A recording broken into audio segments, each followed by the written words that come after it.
தூய பேதுரு எழுதிய இரண்டாம் திருமுகம் அதிகாரம் 1. முன்னுரை. வாழ்த்து.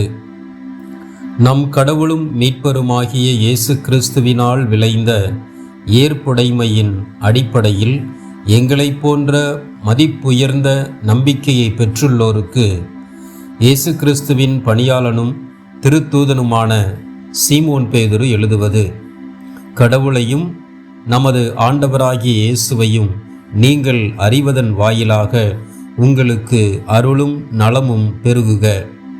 கிறிஸ்தவ அழைப்பு. தம்முடைய மாட்சியாலும் ஆற்றலாலும் கடவுள் நம்மை அழைத்துள்ளார். அவரை அறிந்து கொள்வதன் மூலம் இறைப்பற்றுடன் வாழ்க்கை நடத்துவதற்கு தேவையான எல்லாவற்றையும் அவர் தம் இறை வல்லமையால் நமக்கு அருளியுள்ளார். தீய நாட்டத்தால் சீரழிந்துள்ள உலகை விட்டு விலகியோடி இறைத்தன்மையில் பங்கு பெறுங்கள். இதற்கென்றே கடவுள் நமக்கு உயர் மதிப்புக்குரிய மேலான வாக்குறுதிகளை அளித்துள்ளார். ஆகையால் நீங்கள் உங்கள் நம்பிக்கையோடு நற்பண்பும், நற்பண்போடு அறிவும், அறிவோடு தன்னடக்கமும், தன்னடக்கத்தோடு மன உறுதியும், மன உறுதியோடு இறைப்பற்றும், இறைப்பற்றோடு சகோதர நேயமும், சகோதர நேயத்தோடு அன்பும் கொண்டு விளங்குமாறு முழு ஆர்வத்தோடு முயற்சி செய்யுங்கள். இப்பண்புகள் உங்களுள் நிறைந்து பெருகுமானால் நம் ஆண்டவர் இயேசு கிறிஸ்துவை அறிந்துள்ள நீங்கள் சோம்பேறிகளாகவும் பயனற்றவர்களாகவும் இருக்க முடியாது. இப்பண்புகளை கொண்டிராதோர் குருடர், கிட்ட பார்வையுடையோர், முன்பு தாங்கள் செய்த பாவங்களிலிருந்து தூயோராக்கப்பட்டதை மறந்து போனவர்கள். ஆகவே சகோதர சகோதரிகளே, நீங்கள் அழைக்கப்பட்டவர்கள், தெரிந்து கொள்ளப்பட்டவர்கள். இந்த நிலையில் உறுதியாக நிற்க முழு முயற்சி செய்யுங்கள். இவ்வாறு செய்தால் நீங்கள் ஒருபோதும் தடுமாற மாட்டீர்கள். அப்பொழுது நம் ஆண்டவரும் மீட்பருமாகிய இயேசு கிறிஸ்துவின் என்றும் நிலைக்கும் ஆட்சியில் பங்கேற்கும் உரிமை உங்களுக்கு நிறைவாக அருளப்படும்.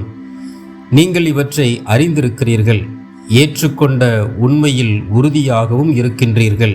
இருப்பினும் அவற்றை மீண்டும் மீண்டும் நினைவுறுத்தி கொண்டே இருப்பேன்.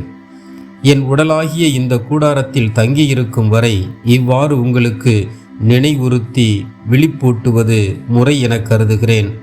ஏனெனில் எனது இக்கூடாரம் பிரிக்கப்படும் நேரம் விரைவில் வரும் என்பது எனக்கு தெரியும். நம் ஆண்டவர் இயேசு கிறிஸ்துவும் அதை எனக்கு தெரிவித்துள்ளார். நான் இறந்து போன பிறகும் நீங்கள் இவற்றை எப்போதும் நினைவில் கொள்ள வேண்டும். இதற்காக நான் முழு முயற்சி செய்யப் போகிறேன். கிறிஸ்துவின் மாட்சி. நம் ஆண்டவர் இயேசு கிறிஸ்துவின் வல்லமையையும் வருகையையும் பற்றி நாங்கள் உங்களுக்கு தெரிவித்த போது சூழ்ச்சியாக புனைந்த கதைகளை ஆதாரமாக கொண்டு பேசவில்லை. நாங்கள் அவரது மாண்பை நேரில் கண்டவர்கள். என் அன்பார்ந்த மைந்தர் இவரே, இவர் பொருட்டு நான் பூரிப்படைகிறேன் என்று மாட்சிமிகு விண்ணகத்திலிருந்து அவரை பற்றிய குரல் ஒலித்தபோது தந்தையாகிய கடவுளிடமிருந்து மதிப்பும் மாட்சியும் பெற்றார். தூய மலையில் அவரோடு இருந்தபோது விண்ணிலிருந்து வந்த இக்குரலொலியை நாங்களே கேட்டோம். எனவே இறைவாக்கினர் கூறியது இன்னும் உறுதியாயிற்று. அவர்கள் கூறியதை நீங்கள் கருத்தில் கொள்வது நல்லது. ஏனெனில் பொழுது புலர்ந்து விடிவெள்ளி உங்கள் இதயங்களில் தோன்றும் வரை அது இருண்ட இடத்தில் ஒளிரும் விளக்கை போன்றது. ஆனால் மறைநூலில் உள்ள எந்த இறைவாக்கும் எவரது சொந்த விளக்கத்திற்கும் உட்பட்டது அல்ல என்பதை நீங்கள் முதலில் அறிய வேண்டும்.